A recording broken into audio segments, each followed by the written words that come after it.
Dear friends and fan of Glenn Gould, today is with us a very special guest, Mr. Kevin Doyle, sound engineer of Glenn Gould and winner of the Grammy and Juno Award. Kevin has a prolific activity as a sound engineer with great artists including Andrea Bocelli, Yo-Yo Ma, Van Morrison, Shane O'Connor, The Keys and many others. A warm welcome to Kevin Doyle. Hello, Kevin. Hello, Alita. Glad to meet you. Thank you, me too. So, first of all, how are you? How did you get through this lockdown period? In Canada, has not been very bad. We have had some fatalities with older people, but you may not know Canada is very advanced with medical situations, and we have very excellent health care in Canada provided by the government. So we are very fortunate as Canadians to benefit from excellent health care. I'm very happy to hear that. I'm also so excited, and I don't know which question to start with. You have worked a lot with Glenn Gould, and especially during the last years of his career and his life. And surely the first thing that come up into my mind is to ask you how and when you met Glenn.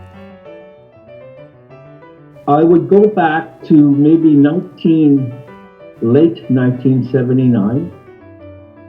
As you may know, Glenn would do a lot of his work at the CBC in Toronto, but the CBC was on strike for a while, and Glenn needed to finish a project.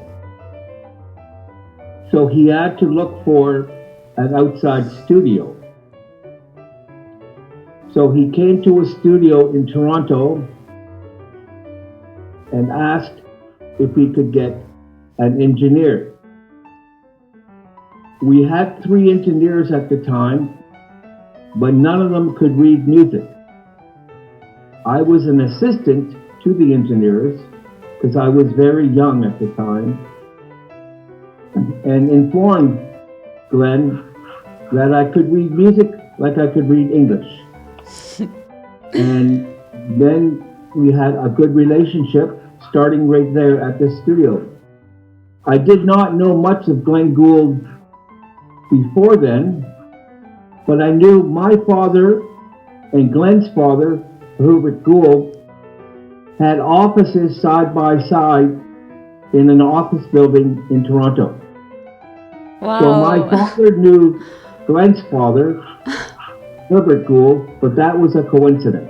Yeah, such a particular coincidence. And also Glenn was known for his good humor, and he loved to make some pranks and jokes to his friend, and maybe you were the subject of one of his pranks, maybe? Yes. Really? No, Glenn had a format of working with engineers, with mixing, with volume changes, and he would ask the engineer, he would indicate with a finger gesture either to move the level up or down. Yes. And this is a very long and tedious process to work. So when I met Glenn, I told him I could read music very easily, and he did not have to indicate to me where he needed changes in volume. All he had to do was write on the score, and I would do them. Glenn had never worked like this before, and we attempted it, and it worked very, very well. And Glenn was very, very happy. He was so happy that he decided that I would be his engineer from now on, even though I was very young. But sorry. what would normally take about 4 hours with another engineer now only took one engineer with working with me. just based on the fact that I could follow the music score and make the changes he requested. One of the question is how was Glenn during the job? You say it was, friendly. From the biographies, especially in the book by Kevin Doyle, our friend, you have often mentioned about the famous recordings of Wagner's Siegfried Idyll with 13 members of the Toronto Symphony Orchestra and Glenn as a conductor. Would you like to tell us about the experience inside the job? Yes, Glenn, in early 1982, had made a decision that he would no longer record any more piano music. His future, he wanted to work as a conductor with his own interpretations of musical pieces.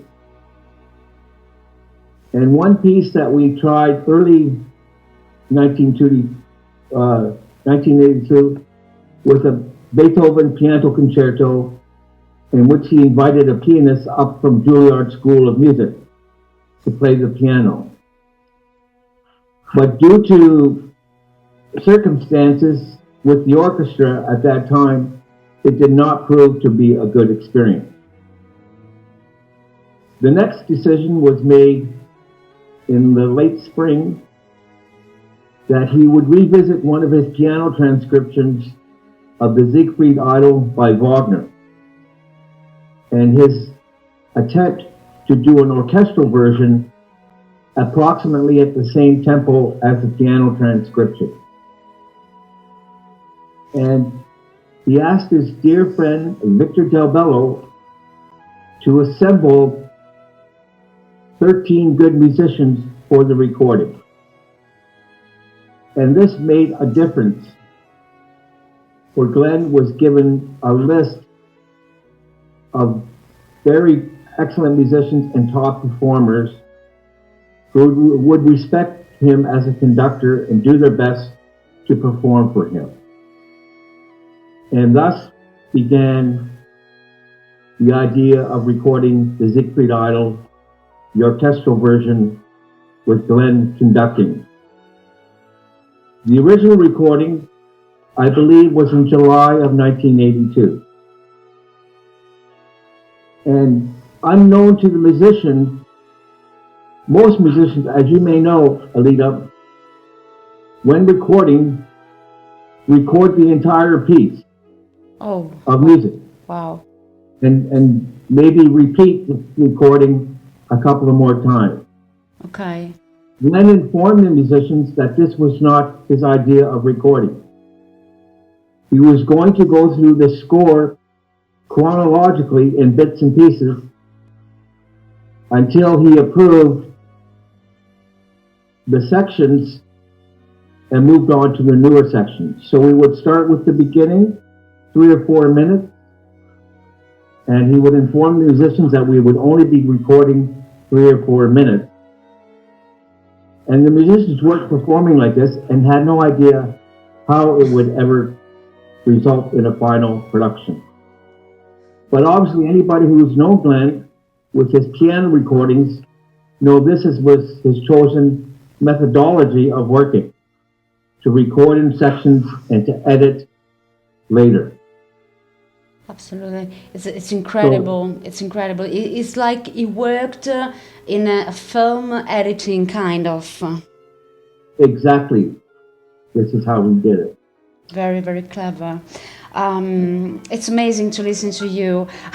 One of the most appreciated records in the world, and which is certainly a pillar of classical music and of course a reference for all pianists, is the disc of Bach Golberg Variations by Glenn, and recorded in 1981-1982, with which you won a Grammy Award as a sound engineer. Congratulations, of course.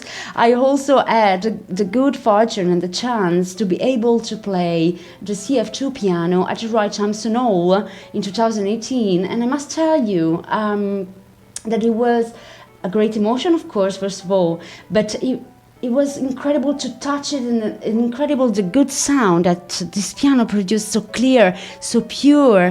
And what was like recordings, this monumental pillar in the musical literature with this piano and with this amazing artist we love so much.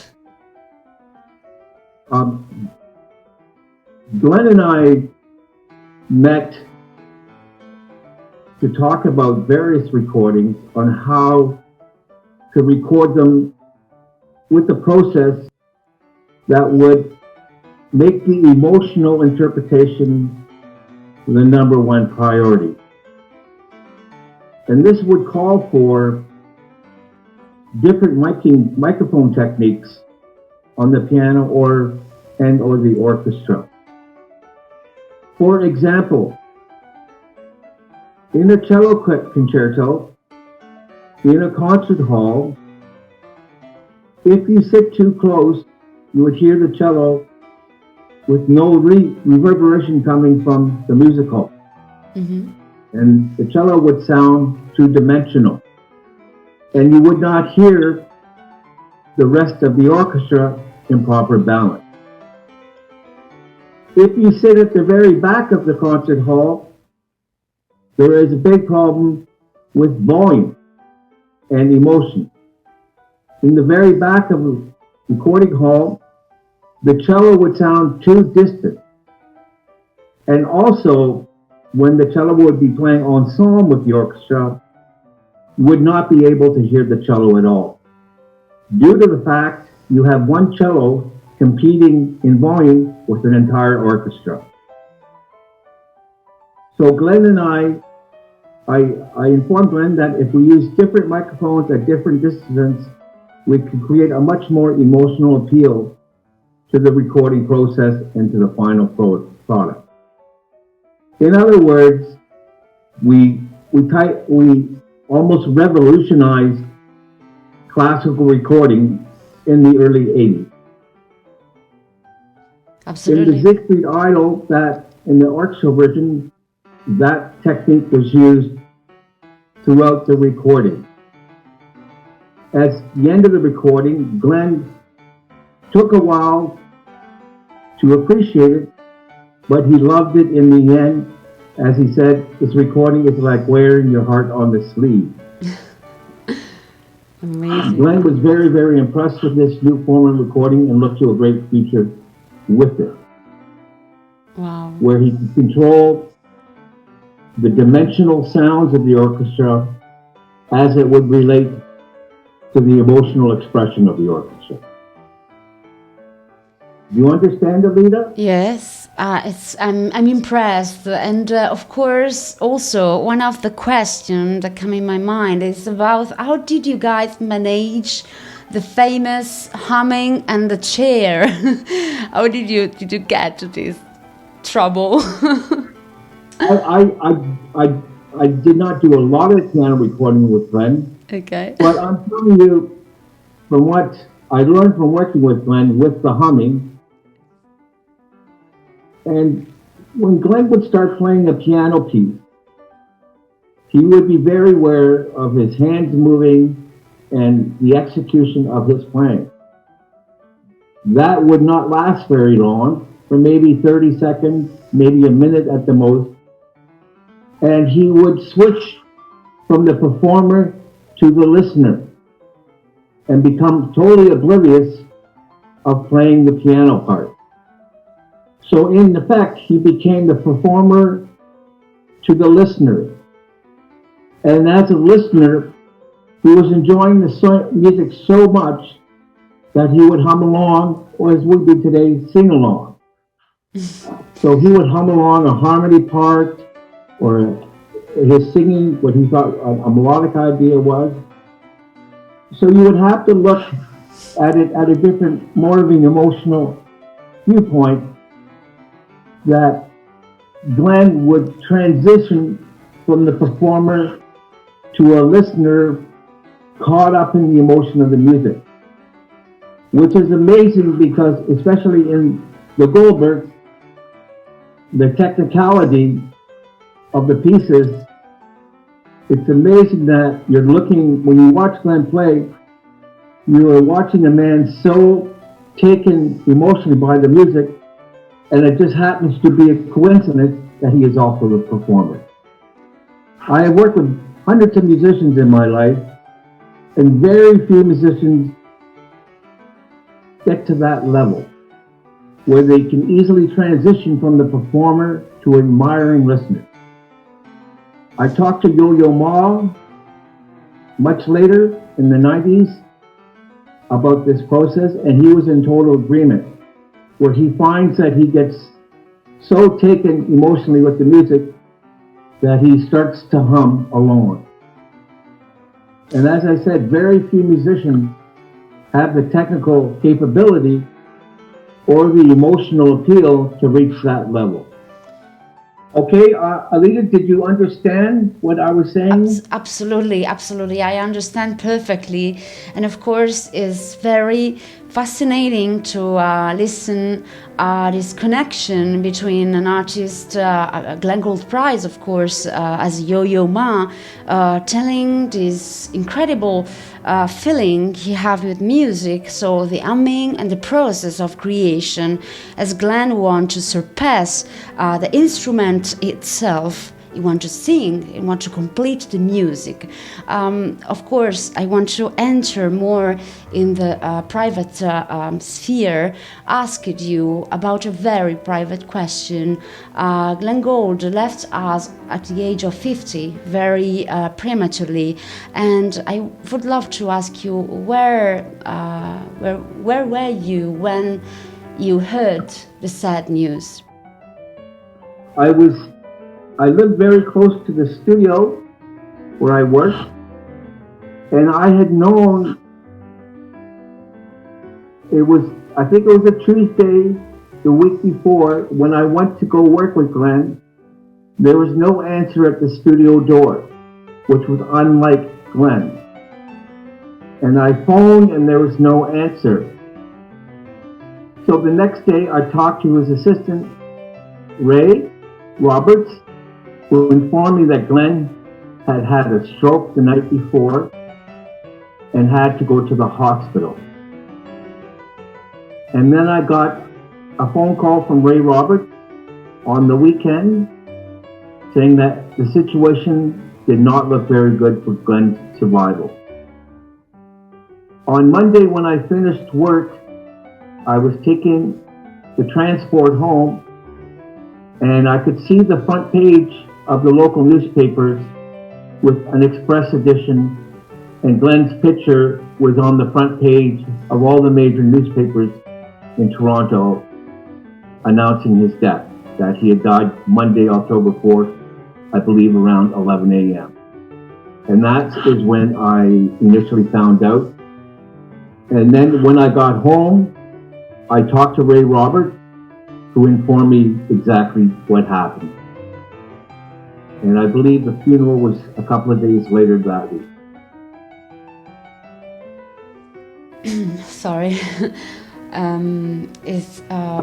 It was a big loss, not only as, of course, a human level, as you met him personally, but for the humanity. It was a big loss because we think Glenn Gould is truly an inspiration. And of course, another question is about your recordings with great artists, such as Bocelli, such as Yo-Yo Ma, you just told about, is inspiring Glenn Gould's voice. But putting an imaginary composition, what were the recordings needs of Glenn Gould compared to the artists like Bocelli, Yo-Yo Ma?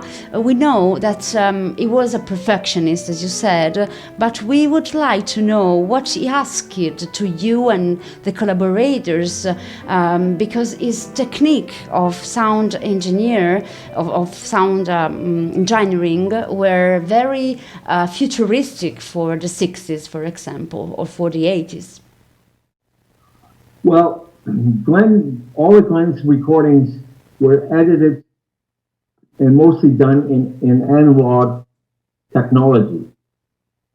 And then 1990, the recording world switched from analog to digital, editing and recording and mixing.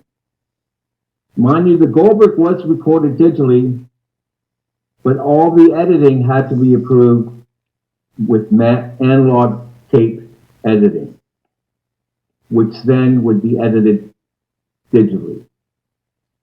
So I think Glenn would have loved the new technology of these days, a master at it. In a certain unique way, Glenn was a futuristic.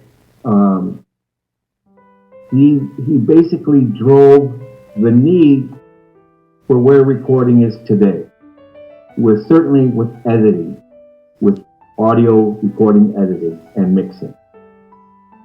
It is sad that he did not live to see this revolution in sound. Yeah, it's really inspiring even today, because his street was so personal, typical, recognizable. Because when you listen to Glenn Gould, you're sure that the pianist is Glenn Gould, and it's so remarkable, and it's like a trademark, I can say. And you, as a sound engineer, did an amazing job to give us this freshness and vitality, because when we listen to Glenn Gould, we have the impression that every time we reproduce the tape, the CD or a video, that he play in front of us. It's like to listen to a friend play the piano. Exactly. Yes, very much so. One last question. You happen, of course, to talk with Glenn, and I suppose as well about work, also about life. There's something that impressed you, there's something that he left in your memory, and something if you like to share with us. I would say overall, I think Glenn had a great sense of humor. He loved to laugh. He was a great humanitarian. He very much cared about the less fortunate in society. And he loved animals. He left part of his estate to the unfortunate and to the care of animals. He was very much a thoughtful man. When my first son was born, Glenn was the first one to send flowers to my wife at the hospital. How sweet. So, and I would say, of all artists I have ever worked with, and I've worked with very, very many, Glenn is the most consummate artist I've ever worked for. Who truly, his number one priority was in making music. He was not impressed with wealth or with possessing so many, nice cars and nice homes. He had an average looking apartment in Toronto. He drove an average car. Nothing impressed Glenn more than his love for music. Which is very different from today's world. That's so moving. That's incredible, Kevin. I would love to thank you so much for this great interview, and I hope to have you soon as a guest again on our little page of documentary on Glenn Gould. Thank you very much for your time, and yes, and if you want to say something to our audience. I just want to say, stay healthy and take care. And I miss Italy. Oh, thank you very much again. A big hug from Italy, dear Kevin, and see you soon. Thank you very much. Goodbye, Alberto.